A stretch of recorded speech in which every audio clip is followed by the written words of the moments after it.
Secara umum perdagangan internasional merupakan sarana untuk melakukan pertukaran barang dan jasa internasional. Dalam 50 tahun terakhir, perdagangan internasional telah tumbuh dan berkembang secara drastik dan dalam ukuran yang besar. Hal ini disebabkan oleh adanya kerjasama yang dilakukan oleh berbagai negara untuk menghilangkan proteksi perdagangan dan adanya keinginan untuk mempromosikan perdagangan barang dan jasa secara bebas. Perdagangan internasional merupakan elemen penting dari proses globalisasi. Membuka perdagangan dengan berbagai negara di dunia akan memberikan keuntungan dan membawa pertumbuhan ekonomi dalam negeri, baik secara langsung berupa pengaruh yang ditimbulkan terhadap alokasi sumber daya dan efisiensi, maupun secara tidak langsung berupa naiknya tingkat investasi.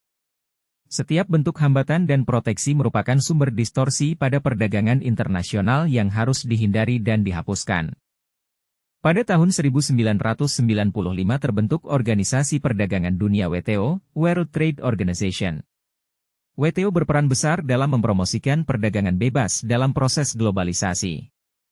Tujuan utama dari didirikannya WTO adalah untuk mendorong dan mengembangkan liberalisasi perdagangan dan menyediakan sebuah sistem perdagangan dunia yang aman. Di samping itu, WTO berperan besar dalam menjalankan setiap aturan yang telah ditetapkan dalam setiap perjanjian perdagangan dunia seperti Uruguay Round Session dan perjanjian pada GATT, General Agreement on Tariffs and Trade. Salah satu konsekuensi dari lahirnya perjanjian dalam WTO adalah bahwa setiap negara yang ada di dunia akan berada dalam level dan tingkat yang sama dalam perdagangan internasional. Keadaan ini menjadikan negara-negara yang sedang berkembang berada dalam skenario ekonomi global dan bersaing dengan negara-negara maju. Liberalisasi perdagangan merupakan tantangan bagi negara-negara miskin dan negara yang sedang berkembang untuk bisa mempertahankan ekonominya dan ikut dalam persaingan global. Afrinaldi, 2006. Melihat dari latar belakang masalah yakni problematika perdagangan antara negara-negara di dunia dan perlunya mencari jalan keluar serta apa yang ditawarkan para ekonom dunia, dalam hal ini ekonom barat dan ekonom Islam, maka rumusan masalah dalam tulisan ini dapat disusun dengan memberikan jawaban dari beberapa pertanyaan berikut. Bagaimana konsep international trade menurut para pakar ekonomi? 1. Modern konvensional positivistik. 2. Bagaimanakah Islam memandang international trade? 3. Adakah kesesuaian, relevansi, antara kedua konsep tersebut dan jika ada perbedaan, di manakah letaknya? Definisi perdagangan internasional. Secara etimologis, perdagangan adalah segala bentuk kegiatan menjual dan membeli barang atau jasa di suatu tempat, yang di sana terjadi keseimbangan antara kurva permintaan dengan penawaran pada satu titik yang biasa dikenal dengan nama titik equilibrium. Sedangkan internasional berarti dunia yang luas dan global, bukan parsial ataupun satu kawasan tertentu. Maka, perdagangan internasional dapat diartikan, sejumlah transaksi perdagangan jual-beli di antara pembeli dan penjual, yang dalam hal ini satu negara dengan negara lain yang berbentuk ekspor dan impor, pada suatu pasar, demi mencapai keuntungan yang maksimal bagi kedua belah pihak.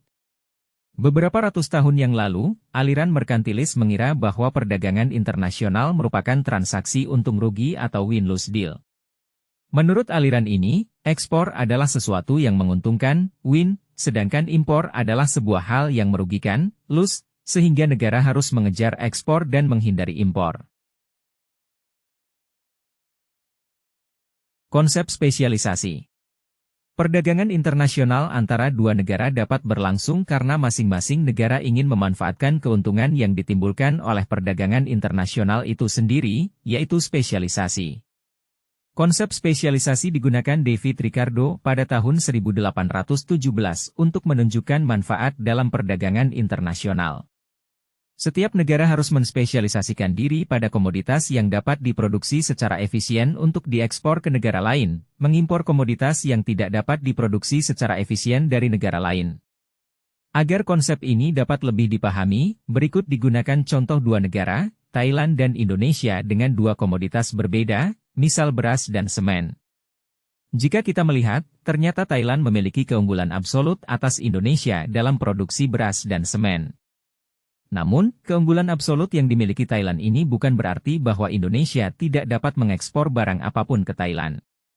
Jenis barang yang harus diproduksi dan diekspor Indonesia ke Thailand adalah barang yang bersifat dan sesuai dengan prinsip keunggulan komparatif, comparative advantages. Prinsip keunggulan komparatif. Seperti telah dinyatakan sebelumnya, perdagangan ekspor dan impor antar negara terjadi bukan karena satu negara mempunyai keunggulan absolut atas negara lain, tetapi karena satu negara mempunyai keunggulan komparatif. Keunggulan absolut adalah kemampuan suatu negara untuk memproduksi barang yang lebih banyak dari negara lain dengan menggunakan jumlah input yang sama.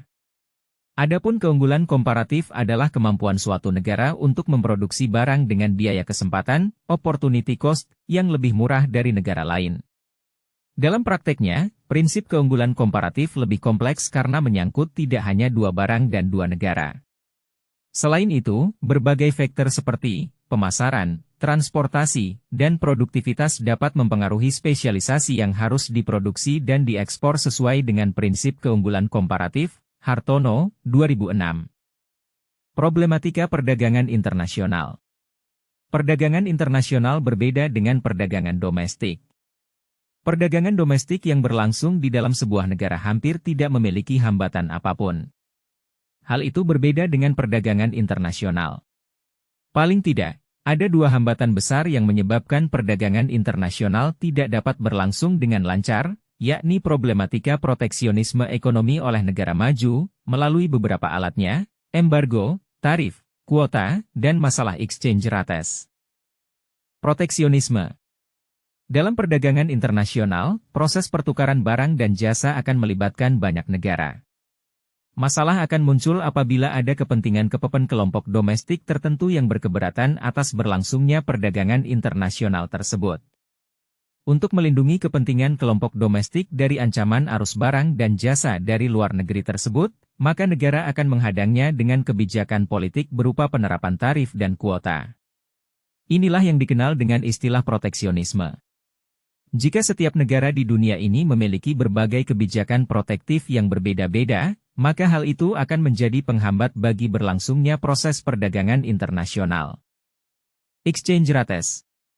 Exchange rates biasa dikenal dengan istilah kurs atau nilai tukar. Hampir semua negara di dunia memiliki mata uang nasionalnya sendiri. Dari sinilah masalah kurs akan muncul. Sebagai contoh, Jepang mengekspor mobilnya ke Amerika. Pihak Amerika akan membayarnya dengan dolar Amerika, sedangkan pihak Jepang ingin dibayar dengan yen. Adanya perbedaan mata uang yang ada di berbagai negara itu membuat perdagangan internasional tidak dapat berlangsung dengan mudah. Dua masalah di atas dianggap sebagai jantung dari permasalahan ekonomi internasional sampai saat ini, walaupun dalam perkembangannya, masalah perdagangan internasional terus mengalami perkembangan yang semakin kompleks. Untuk menjawab berbagai permasalahan perdagangan internasional tersebut, berbagai teori ekonomi internasional sudah dikembangkan. Bahkan, secara khusus pasca Perang Dunia Kedua telah dibentuk lembaga-lembaga internasional yang diharapkan dapat mengatasi permasalahan ekonomi internasional tersebut. Kelebihan dan kekurangan. Dalam membahas hal ini, kita harus melihat dua sisi utama, yaitu kelemahan dan kelebihan dari ide pembentukan pasar bersama Islam ini. Kelebihan dalam hal ini adalah kayanya sumber-sumber alam yang dimiliki oleh negara-negara Islam, terutama sumber energi seperti minyak dan gas, luasnya wilayah negara-negara Islam, serta jumlah penduduk yang besar, sehingga bila pasar bersama Islam bisa terwujud, akan memiliki konsumen sebanyak 5,1 miliar orang. Namun, di samping kelebihan itu, juga ada titik lemah, yaitu ketidakseimbangan tingkat perekonomian di antara negara-negara Islam, kemiripan hasil produksi industri di antara mereka, tidak adanya perdagangan yang sama, kelemahan investasi, dan ketergantungan yang sangat besar terhadap impor produk negara-negara non-Muslim. Tantangan lainnya adalah masih besarnya hegemoni Barat terhadap sebagian negara-negara Islam, sehingga seringkali perjanjian yang menguntungkan sesama negara Islam, namun merugikan negara Barat, akan menemui jalan buntu. Oleh karena itu, salah satu langkah penting yang harus dilakukan dalam mewujudkan pasar bersama Islam adalah penguatan posisi politik negara-negara Islam agar berani mengambil keputusan yang menguntungkan negaranya sendiri, bukan tunduk pada tekanan negara-negara adidaya.